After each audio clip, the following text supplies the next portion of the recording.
Et ce qui est vraiment intéressant, c'est comment dire, de la créativité et de la motivation qui vient du terrain et qui n'est pas balancée bling bling globalement par en haut. Alors je crois que vous allez vous retrouver un peu avec votre voisin. Donc Pascal Jadin, peut-être si vous pouvez aussi nous dire un peu votre itinéraire, parce que finalement vous êtes rentré à l'hôpital Foch avec une mission bien particulière qui était effectivement là aussi de ce qu'on appelle, je n'aime pas beaucoup le terme, mais du management participatif, mais globalement finalisé. Et puis finalement, voilà, vous êtes maintenant en rôle de couteau suisse, plus que ça, pour non seulement agiter les populations, mais aussi les faire progresser. À vous, Pascal, alors pardon que je mette votre photo, qu'on ait bien tout. Voilà.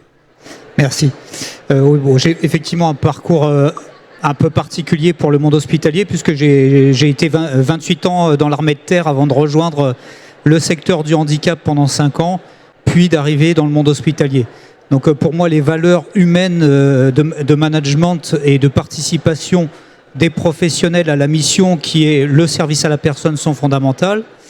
Lorsque je suis arrivé à l'hôpital Foch, une parmi les premières missions qui m'ont été confiées en tant que chargé de mission, c'était précisément de travailler sur des choses qui étaient un petit peu... qui faisaient partie des axes stratégiques de l'hôpital, mais qui étaient laissés un petit peu en déshérence par manque de personnel. Donc, j'ai été recruté comme chargé de mission lorsque je suis arrivé.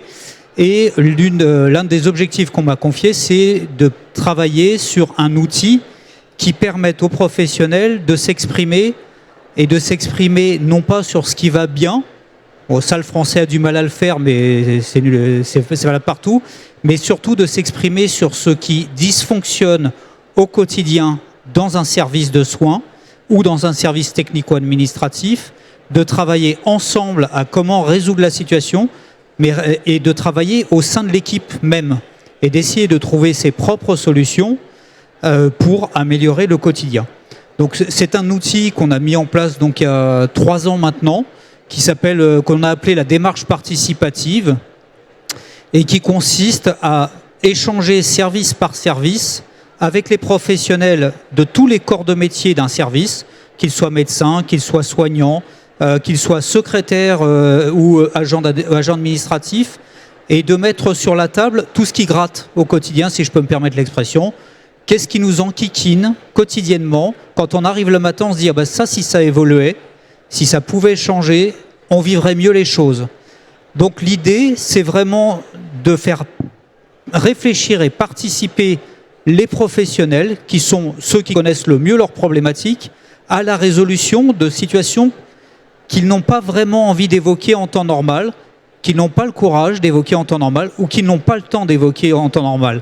Et souvent, c'est le terreau de tensions entre professionnels, en se disant « Ah ben c'est à cause de lui que ça se passe mal, c'est à cause d'elle que ça se passe mal », sans avoir la perception du fait que ce n'est pas à cause de quelqu'un, c'est qu'il y a un système qui est en place, qui a ses avantages, ses inconvénients, et que c'est le système, c'est la situation de travail en tant que telle qu'il faut réfléchir et qu'il faut revoir.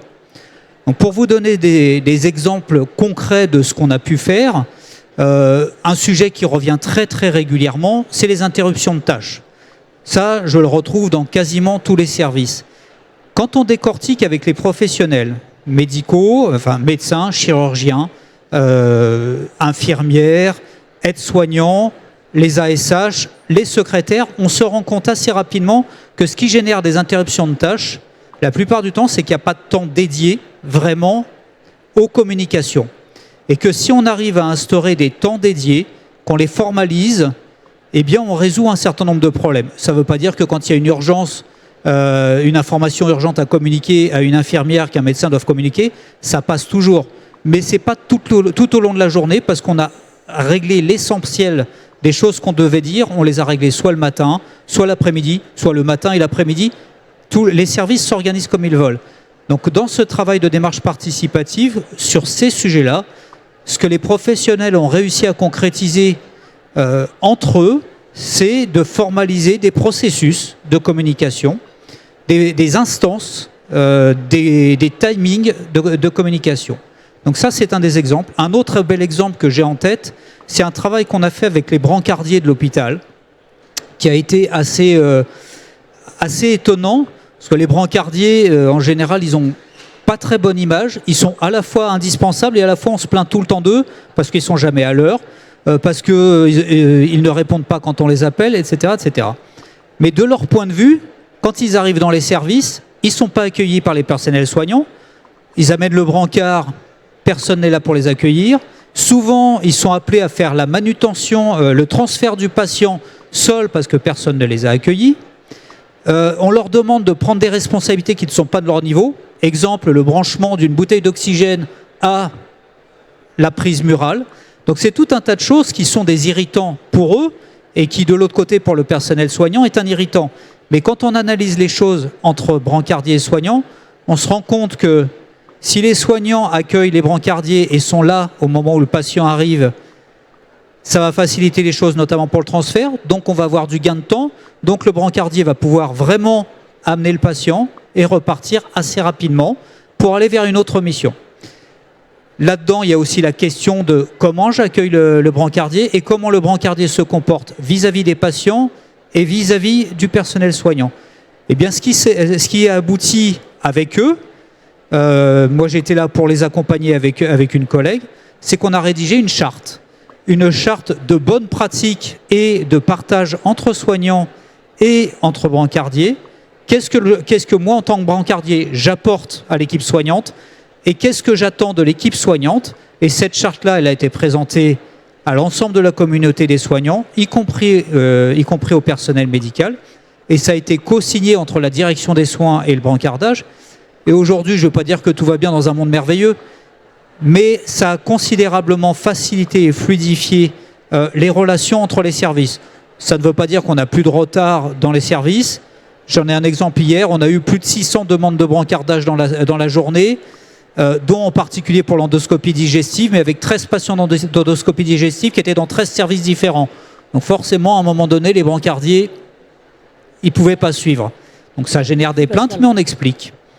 Voilà. Merci Pascal, on reviendra peut-être aux questions après. Ce qui est intéressant et ce qui est vraiment complémentaire de votre approche, c'est qu'à chaque fois, c'est une approche du terrain. Je veux dire, ce que vous avez fait, c'est prendre des gens qui bossent, qui sont là concrètement.